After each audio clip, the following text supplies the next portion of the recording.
what's up mga kator? Good morning. So nagtry ako mag-jogging today kasi pinag-leave ako.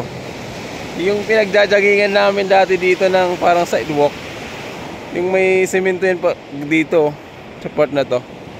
Yan o. Umulan nung nakaraan. Putay na, puro na buhangin ngayon dito. Ayun o. Puro na buhangin. So umulan kasi ng malakas dito nung nakaraang gabi. Inanod yung mga buhangin na nanggaling dito sa taas na to papunta dito. Semento yan dito. Ito. Kasi kadalasan pinagjajagingan to katulad dito. Oh, ito. Dito. Parang ganito dito. Yan, tapos sa tabunan ng buhangin. So malala yung ulan dito kung nakaraang gabi. Tapos ano to? Ano itong lumitaw na to? Palitaw. Aray ko, puking ina. Ay, palatandaan ata yan pag bola na ganyan. Palatandaan ata yan na pag lumalalim ang dagat. Puta na, may dumating na sasakyan dun. Ganito kasi dati dapat tapos puro na buhangin na doon. Tapos basa pa. Ayan Putang ina, di ata ako makakapag-jogging ngayon. Sakit ng binti ko. Ay sakit ng ano ko. Aray ko. Ayan basa. Awit. So mga kator, nakarating na ako sa destination ko. Pagod. So pag tinatakbo ko mula doon Elias hanggang dito, almost 5 kilometers to. Pag gina-jogging ko dire-diretso almost 5 kilometers pa 4.75 kilometers, ganun to kalayo. Tapos pag dina-jogging mo ng dire-diretso 30 minutes, less than or more than 30 minutes, ganun. So dito kasi parang park to, tapos may mga pwede mong gamitin dyan pang pang exercise. So hanggang lagi dito yung destination ko. So mainit na malamig ang hangin, tapos mainit ang araw. Utang ina, nakakapagod. So although masakit tong balakang ko dito sa part na to, pinilit kong tumakbo ng walang hinto. Yan lang. Sobrang pagod. Stretching muna ulit mga kator. Tang ina, harang nasusunog sa araw So what's up mga kator? Balik na ako mga kator. So tapos na akong mag-exercise. So pauwi na ako. Maglalakad na lang ako pauwi. Ito, pag linakad ko to mula dito hanggang dun sa Elias, almost 1 hour pag linakad ko to. Tapos ang oras natin dito ngayon ay 9:17 AM. So malamang alas 3 na dyan, kasi 6 hours ahead na ngayon dyan sa Pinas dito. So ang oras dito ngayon 9:17 AM. Tapos nasa 15 degrees Celsius yung lamig dito sa ngayon. Pero maaraw, pero malamig ang hangin. So dito, mula dito lalakarin ko na to pabalik doon sa hotel na tinutuluyan ko. So dapat talaga yung kanina ganito yon, naka simento, pero dahil umulan nung nakaraan, bumaha. Most of the sand nadala. Ayan may kalapati dito. Yung mga kalapati, dami yun. So hinihingal pa ako kasi tinapos ko yung mga routine ko kapag nandun ako. So balik na ako mga kator. Hanggang sa mga susunod na lang ulit. Babush, 1 hour to 1 hour ko itong lalakarin Yun tabi ng dagat yan. Tapos pabalik dun sa hotel natin. Dito kasi almost na nandito mga hotel, apartment, yung mga ganyan sa gilid ng dagat. Kaya may mga cottage din dito. Kasi pag summer, puno yan, madaming tao dito. Pero dahil ngayong winter na, mangilan-ilan na lang, tapos maulan pa. So yun lang, update natin mga kator. bubus at nangangalay na kamay ko. Pagod na rin. Bye bye. See you on my next video.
Ganda, no?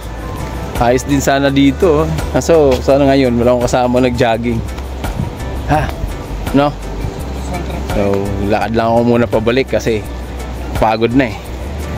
Yan ang ano dito. Pwedeng pag-joggingan yung malapit sa dagat. Kaso malamig na talaga, no? Ang pawis mo mabilis, mahuhupa ang pawis. Kasi 15 degrees Celsius ba naman diba? Kung sa loob ka ng kwarto na ganun yung air condition na 15 degrees, magkukumot ka na nun. Ayan, dito yan sa tabi ng dagat. So yun lang mga kator, nakita ko lang. Ganda kasi dito eh. Kaso winter na, malamig na, wala na yung mga tourist saan eh, mga nagbabakasyon at naliligo dito.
So mga kator, may tulay din dito na pa, yan, kahoy yan, yan. Kahoy. Tangina, pag pinapakinggan mo yung hampas ng alon sa mga bato-bato, kala mo nagpiprito, no? Tangina. Grabe, malakas na kasing alon dito ngayon. Lumalakas na kasi mahangin na. Kaya yan, pag humampas yung alon sa mga bato-bato, kala mo nagpiprito. Ayan, no? Yan, mahaba-habang tulay din to sa tabi ng dagat. Kasi ito, mountain yan. Tapos, andyan yung kalsada sa taas. Ayan, yung kalsada yan. Sa ibabaw niyan. Mainit na. Masakit na yung balakang ko, mga kator. So, yun lang.